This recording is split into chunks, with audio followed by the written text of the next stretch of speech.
چمنی کی تا قیامت. تحریر ڈاکٹر اسلم فروقی. پیدائش 1923، وفات 2016.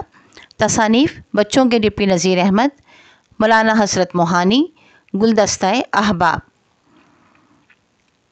حاصلات تعلم. اس سبق کی تدریس کے بعد طلباء اس قابل ہو جائیں گے کہ نمبر 1، نسبتاً اعلیٰ استحسانی اور تنقیدی گفتگو سن کر اپنی رائے قائم کر سکیں. نمبر 2، کسی ادارے میں منتخب ہونے کے لیے مستقبل سازی پر مبنی سوالات کا جواب دے سکیں. نمبر 3، روزمرہ معاملات زندگی کے حوالے سے مختلف قسم کی رسیدیں لکھ سکیں، مثلاً رسید کرایہ، رسید خرید و فروخت وغیرہ. بریکٹ میں لکھا ہوا ہے یہ. سبق پڑھنا شروع کرتی ہوں. 1950 میں مجھے شوق ہوا کہ اردو میں بھی ایم اے کیا جائے. اس زمانے میں ایم اے کی تدریس کالجوں میں ہوتی تھی، یونیورسٹی میں کوئی انتظام نہیں تھا. اردو کالج کا شعبہ اردو اساتذہ کے اعتبار سے بڑا شاندار تھا. ڈاکٹر غلام مصطفیٰ خان صاحب صدر شعبہ تھے. میں نے ایک ایسے دوست سے جو ڈاکٹر صاحب کے ہم وطن اور موصوف کے کرم فرما کے صاحبزادے تھے خواہش ظاہر کی کہ مجھے موصوف سے ملا دیں. چنانچہ ایک شام ہم دونوں اردو کالج گئے. پھاٹک ہی میں ایک صاحب سے ملاقات ہوئی. لمبا قد لیکن بربنائن کے سارے خم، دوہرا بدن کہ طلب علم و ریاست میں خستگی سے محفوظ رہے. گول چہرہ، دائرۂ شریعت کی حدود کا ترجمان، آنکھوں میں شرم و حیا اور معرفت کے قندیل روشن. سیماہم فی وجوہہم من اثار السجود. رعونت کی سرکوبی کے لیے ترکی ٹوپی سے مزین سر پر حلق کے آثار. محاسن میں پاکیزگی کا حسن، گندمی رنگ میں طمانیت کی جھلک، معمولی سوتی شیروانی، علی گڑھ کٹ پاجامہ، پاؤں میں سادہ سی گرگابی. میرے دوست انہیں دیکھ کر ٹھہر گئے، ادب سے سلام کیا.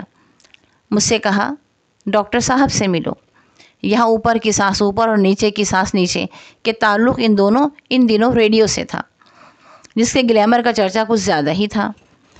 تو یہ ہیں ڈاکٹر صاحب. خیر چلو یوں ہی صحیح، کچھ دنوں درویشوں کی صحبت ہی میں صحیح. ممکن ہے تم بھی فیضان نظر سے راہ راست پر آ جاؤ، ورنہ ایسے بگڑے کہاں سنبھلتے ہیں. حاشیے میں لکھا ہے نمبر 1، چمنی کی تا قیامت گلے اوبا بار بادا. ترجمہ: آپ ایک چمن ہے کہ تا قیامت اس میں پھول اور بہار رہے. مولانا جلال الدین رومی رحمۃ اللہ علیہ. نمبر 2، ترجمہ: جو اوپر آیات پڑھی تھی سیماہم فی وجوہہم من اثار السجود، یہ سورہ فتح کی آیت نمبر 29 ہے. اس کا ترجمہ ہے سجود کے اثرات ان کے چہروں پر موجود ہیں. جہاں سے سبق چھوڑا تھا وہیں سے شروع کرتی ہوں. جس کا جملہ تھا دوبارہ سے پڑھ دیتی ہوں. تو یہ ہے ڈاکٹر صاحب. خیر چلو یوں ہی صحیح، کچھ دنوں درویشوں کی صحبت ہی میں صحیح. ممکن ہے تم بھی فیضان نظر سے راہ راست پر آ جاؤ، ورنہ ایسے بگڑے کہیں سنبھلتے ہیں. کلاس شروع ہوئی. ڈاکٹر صاحب نے لسانیات کا پرچہ شروع کیا. نیا مضمون، مشکل اور ادق، مگر پہلے ہی دن یہ اندازہ ہو گیا کہ ڈاکٹر صاحب اس جدید علم پر مکمل عبور رکھتے ہیں. احمد ہمدانی، سید کریم الدین، اکبر کاظمی ہمدرس تھے. سب ڈاکٹر صاحب کے تبحر علمی سے مسحور ہو گئے. پھر جب ڈاکٹر صاحب نے مومن کا ایک قصیدہ شروع کیا تو اپنی سطحی لیاقت کا بھرم بھی کھل گیا. بڑا ناز تھا کہ فارسی پر بڑا عبور ہے اور اردو تو خانہ زاد میرے آشیاں کی ہے، مگر وہ نعتیہ قصیدہ زبان لال کہاں اور مدیح تاج قروس، گرا ہے خاک پہ کیا تاج افسر کاؤس. ڈاکٹر صاحب نے پڑھا تو معلوم ہوا کہ لیاقت کسے کہتے ہیں اور علم کس چڑیا کا نام ہے. عافیت اسی میں نظر آئی کہ بڑبڑ کرنے کے بجائے کلاس میں خاموش بیٹھوں. زیادہ سے زیادہ استفادے کی کوشش کرتے رہو. ادھر دور رہنے میں عافیت کے آثار، ادھر ڈاکٹر صاحب کے لطف و کرم کی یہ ارزانی کہ کلاس کے بعد روزانہ چائے نوشی اور علمی گفتگو. مجھے ڈاکٹر صاحب کی شخصیت اتنی دل پذیر معلوم ہوئی کہ میں نے برادرم وجد چغتائی کو، جو اسلامیہ کالج میں ایم اے فائنل کے طالب علم اور ریڈیو میں میرے ساتھی تھے، اردو کالج گھسیٹ لیا. ہم دونوں ایک دن ہمت کر کے ڈاکٹر صاحب کے دولت قدیہ پر بھی پہنچ گئے. معلوم ہوا صوفی صاحب کے یہاں گئے ہیں. 3-4 दफ़ा यही इत्तेफाक हुआ। चुगताई इन दिनों जहांगीर रोड पर रहते थे। अक्सर इतला देते डॉक्टर साहब साइकिल पर चले जा रहे थे। आखिरकार एक दिन मुलाकात हो गई। यहाँ डॉक्टर साहब बिल्कुल बुजुर्ग ख़ानदान की हैसियत से पेश आए। चाय तो खैर मामूली बात है। शाम को बहुत कम ऐसा हुआ कि हम लोग बग़ैर खाना खाए वापस आए हों। कोई तकल्लुफ़ नहीं। डॉक्टर साहब ने खुद ही दस्तरखान बिछाया, सालन, रोटी, दाल, सब्ज़ी लाए। सब ने बड़े सुकून से सैर होकर खाया। मगर डॉक्टर साहब अपने लिए क़िल्लत ताआम के कायल हैं। ख़ुद कम खाते हैं और दूसरों की तवाज़ुन ज़्यादा करते हैं। हमारे साथ भी यही होता था कि डॉक्टर साहब हर चीज़ हमारी तरफ बढ़ा रहे हैं और इसरार कर रहे हैं। एक शाम में हाज़िर हुआ। डॉक्टर साहब तन्हा थे। थोड़ी देर के लिए अंदर गए, फिर चाय की 2 प्यालियाँ लिए हुए बाहर तशरीफ़ लाए। मैंने दरियाफ़्त किया कि उस्तानी और हाजरा तो है नहीं, चाय कैसे बन गई? इरशाद हुआ, मैंने बनाई है। मैं हैरत से डॉक्टर साहब को देखता रह गया। एक अदना शागिर्द के लिए ये एहतमाम।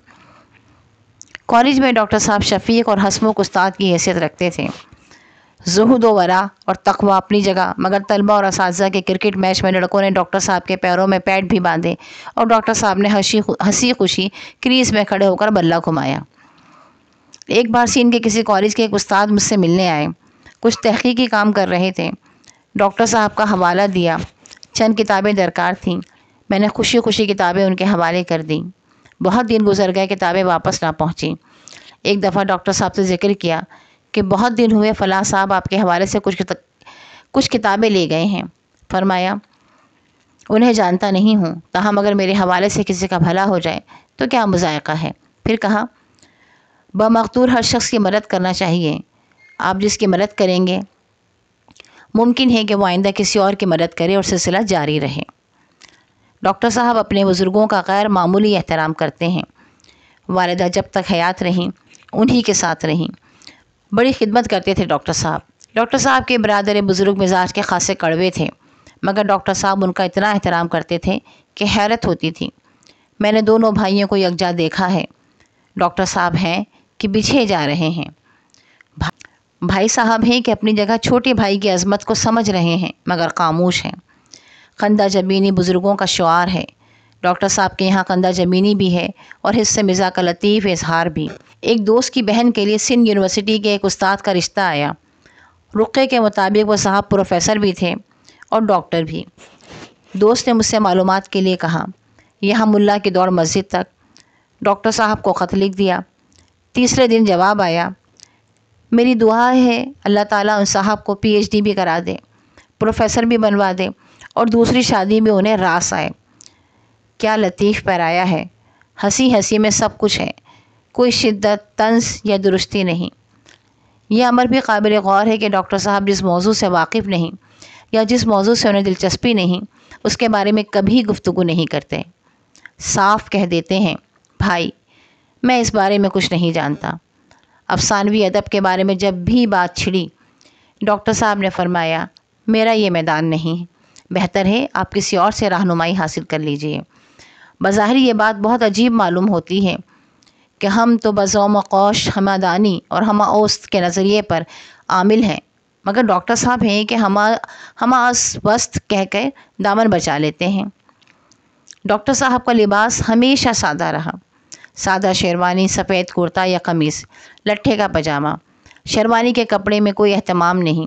मुद्दतों तुर्की टोपी पहने, अब कपड़े की टोपी पहनते हैं। अपना काम अपने हाथ से करते हैं, दूसरों को जहमत नहीं देते। एक दिन दोपहर को मेरे यहाँ कदम रंजा फरमाया। पसीने में शराबूर हो रहे थे। थोड़ी देर बाद गुसलखाने तशरीफ़ ले गए। कुछ देर के बाद मैं गुसलखाने में गया तो देखा कि डॉक्टर साहब ने बनियान धोकर लटका दी है। मैंने डरते डरते अर्ज़ किया, आपने क्यों जहमत फरमाई? खिदमत के लिए हम लोग मौजूद हैं। इरशाद हुआ, अपना काम खुद करना चाहिए, दूसरों को जहमत देना अच्छा नहीं लगता। डॉक्टर साहब की सादगी और उनके सारी की कैफियत तो ये है कि एक दफ़ा मैंने उनके लिए रिक्शा रोका। आपने सफ़ेद दाढ़ी वाले मोहम्मद रिक्शा ड्राइवर को देखा तो फरमाया, दीनदार आदमी मालूम होता है, और बढ़कर उसे सलाम किया। डॉक्टर साहब हमेशा सलाम में सबकत फरमाते थे। बज़ाहिर ये छोटी सी बात है, मगर इसी छोटी सी बात से इंसान के किरदार और मिजाज का अंदाज़ा होता है। माक़ूज़ अज़ गुलदस्ता अहबाब। मश्क। दर्ज झेल सवालात के जवाब दीजिए। अलिफ, इस सबक में किस शख्सियत का जिक्र किया गया है? बे, डॉक्टर साहब का हुलिया अपने अल्फाज में बयान कीजिए। जीम, डॉक्टर साहब का तरीक़ा तदरीस किस तरह का था? मुफस्सिल तहरीर कीजिए।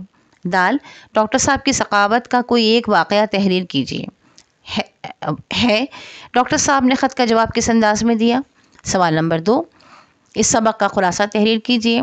सवाल नंबर 3, दुरुस्त जवाब पर सही का निशान लगाइए। नंबर 1, इस्लामिया कॉलेज से उर्दू कॉलेज में दाखिला हुआ। अलिफ, वजद चुगताई का। बे, डॉक्टर ग़ुलाम मुस्तफ़ा ख़ान का। जीम, उस्तानी हाजिरा का। दाल, इरम लखनवी का। नंबर 2, ज़ुहद व वरा का मतलब है अलिफ, इल्म व अमल। बे, परहेज़गारी और अल्लाह का खौफ। जीम, इल्म व यकीन। वाव, तक़वा व इबादत। नंबर 3, मुसन्निफ़ मज़मून डॉक्टर ग़ुलाम मुस्तफ़ा साहब से मुतासिर हुए। अलिफ, तलबा पर लुत्फ़ व करम से। बे, सादगी से। जीम, घर पर मेहमान नवाजी से। घर पर मेहमान नवाज से। दाल, इल्म व तदरीस से। नंबर 4, भरम खुलना है। अलिफ, ज़रबुल मिसल। बे, मुहावरा। जीम, कहावत। वाव, रोज़मर्रा। 5, हमा औस्त और हमा अस औस्त से मुराद है। अलिफ, अपनी इल्मियत का रूप झाड़ना। बे, फ़ारसी ज़बान दानी का इजहार करना। जिम, अपनी इनकिसारी और आजिज़ी का इजहार करना। दाल, हज़रत मुजद्दद अल-अफ़सानी और इब्न अरबी के तख्लीक़ व वजूद कायनात के फ़लसफ़े। सवाल नंबर 4, दर्ज झेल अल्फाज तराकीब जुमलों में इस्तेमाल कीजिए। फैज़ान नज़र, मशहूर, सैर होना, क़िल्लत ताम, खंदा जबीनी। अब एक बॉक्स के अंदर लिखा है रसीद किसी चीज़ या रकम वगैरह की वसूलियाती की बाज़ाब्ता तहरीर को कहते हैं जिसमें रकम वसूल पाने वाले के दस्तखत हों। झेल में नमूने के तौर पर एक रसीद लिखी जाती है। रुपए वसूल करने की रसीद। सफ़े के बिल्कुल बीच में लिखा है बाइसे तहरीर आनका। अलिफ मद आ, नून काफ झटके वाली है। फिर राइट मार्जिन से सीधे हाथ के हाशिए से लिखा है थोड़ा सा फासला छोड़कर, मुबल्लिग 1 लाख रुपए निफ्स जिसके 50,000 होते हैं, अज़रा मोहम्मद अहमद वल्द खुर्शीद अहमद साकिन कोरंगी कराची बाबत कीमत मोटरसाइकिल वसूल पाकर रसीद लिख दी ताकि सनद रहे और बावक्त ज़रूरत काम आए। उल्टे हाथ की तरफ लिखा है, इस तहरीर के नीचे उल्टे हाथ की तरफ लिखा है मुहर्रिरा 23 मार्च 2023। उसके नीचे लिखा है अल अबद, उससे नीचे लिखा है मोहम्मद अनवर और उससे नीचे लिखा है रिहाइश नाज़िमाबाद कराची। ये सब कुछ उल्टे हाथ की तरफ लिखा हुआ है, सफ़े के उल्टे हाथ की तरफ। सफ़े के बीचों बीच अब नीचे लाइन में लिखा है दस्तखत, उससे नीचे लिखा है गवाहान। अब सीधे हाथ के मार्जिन से शुरू होकर लिखा है नंबर 1 अब्दुल्ला शफ़ी वल्द इफ्तिकार शफ़ी साकिन नाज़िमाबाद कराची। उसके बाद लिखा है दस्तखत नीचे वाली लाइन में। नंबर 2 मुबीन अहमद वल रशीद अहमद साकिन नाज़िमाबाद कराची। उससे नीचे वाली लाइन में उल्टे हाथ की तरफ लिखा है दस्तखत। बॉक्स ख़त्म हुआ, बंद हुआ। सवाल नंबर 5 मकान की कीमत वसूल करने की रसीद तहरीर कीजिए। सरगर्मियाँ, तलबा इस सबक के इंतखाब के बारे में अपनी राय तहरीर करेंगे। नंबर 2 अपनी पसंदीदा शख्सियत से इंटरव्यू के लिए एक सवालनामा बनाएंगे। नंबर 3 उस्ताद की रहनुमाई में तलबा मुख्तलिफ ग्रोहों में तकसीम होकर मुस्तक़बिल की कामयाबी का राज पर मबनी मुबाहिसा करेंगे ताकि आइंदा मुलाज़मत के अरसे में उन्हें कामयाबी हासिल हो सके। बराए असातिज़ा, नंबर 1 शख्सियत के इंतखाब में तलबा की मदद कीजिए। नंबर 2 तलबा को इस सबक की खूबियों के बारे में बताइए। फ़रहंग, करम फरमा, मेहरबान। मौसूफ़ व साहब जिनकी खूबियाँ बयान की गई हैं। बर बनाए इनकिसार, आर्ज़ी की वजह से। मारिफत, रूहानियत की एक बुलंद मंजिल। रऊनत, खुद परस्ती, तकब्बुर। सरकूबी, सज़ा देना। हलक, हे लाम काफ, हे पर ज़बर है, बाल मुंडाना। گرگابی بغیر تسمے کے جوتے، فیضان نظر کسی بزرگ کی توجہ یا تربیت، لسانیت علم زبان، ہمدرس ہم جماعت ایک ہی جماعت میں پڑھنے والے، تبحر علمی، تبحر تے بے حلوے والا ہے اور رے تبحر علمی، علم کا سمندر ہونا انتہائی قابلیت، مسحور جو سحر میں گم ہو جائے، سطحی لیاقت کم قابلیت، مدیح میم دال اور پھر یہ اور حلوے والی ہے مدیح، تعریف کرنے والا مداح کرنے والا، تاج خروس، تاج تے الف تا اور جیم ساکن اس کے نیچے زیر ہے، خے رے پھر واو اور سین، تاج خروس مرغ کی کلغی یا سر کا تاج، مرغ کے سر پر جو لال گوشت کا تاج، دل پذیر دل کو لبھانے والی، دولت کا دا گھر، دولت کا گھر بڑی شخصیت کے گھر کو تعظیماً اور احتراماً کہا جاتا ہے، راہ راست سیدھا راستہ سچا راستہ، زہد و ورع زال پہ پیش پھر ہے چھٹکے والی ہے اور ہاتھی والی ہے اور دال زہد، واو پہ زبر، زہد کے بعد ایک واو ہے پھر ایک اور واو ہے اس پر زبر ہے، رے پر زبر ہے اور ایم، زہد و ورع پرہیزگاری، مذائقہ حرج قیامت، قباحت بمقدور جہاں تک ہو، قندہ جبینی خوش اخلاقی، درستی سختی سے، قدم رنجا ہونا تشریف لانا، راس آنا مقصد کے مطابق ہونا، عدن مشکل، بزم قوش اپنی قابلیت پر تکبر کرتے ہوئے، ہمادانی سب کچھ جاننا، ہما اوست سب کچھ وہی ہے خدا کے بارے میں فلسفیانہ سوچ، ہما از اوست سب کچھ اسی سے ہے یہ بھی خدا کے بارے میں ایک فلسفیانہ سوچ ہے، استفادہ فائدے حاصل کرنا۔ عزیز طلباء و طالبات، اس سبق کی بلند خوانی اس خیال سے کی گئی ہے کہ وہ طالب علم جو کہ بصارت سے محروم ہیں انہیں اس نئی کتاب کے متن کو پڑھنے میں کسی کی محتاجی نہ آئے اور وہ خود سے اسے پڑھ سکیں اور سمجھ سکیں۔ جہاں تک ہو سکے اس سبق کے لنک کو اپنے دوستوں کے ساتھ شیئر کیجیے گا، ایسے لوگوں کے ساتھ شیئر کیجیے گا جو بصارت سے محروم ہیں، تاکہ یہ زیادہ سے زیادہ ان تک پہنچ سکے اور اس کار خیر میں آپ بھی ہمارے ساتھی بن جائیں اور ثواب کے حقدار ہو جائیں۔ انشاءاللہ تعالی اب اگلی ویڈیو میں اگلے سبق کے ساتھ حاضر ہوں گے۔ اللہ حافظ۔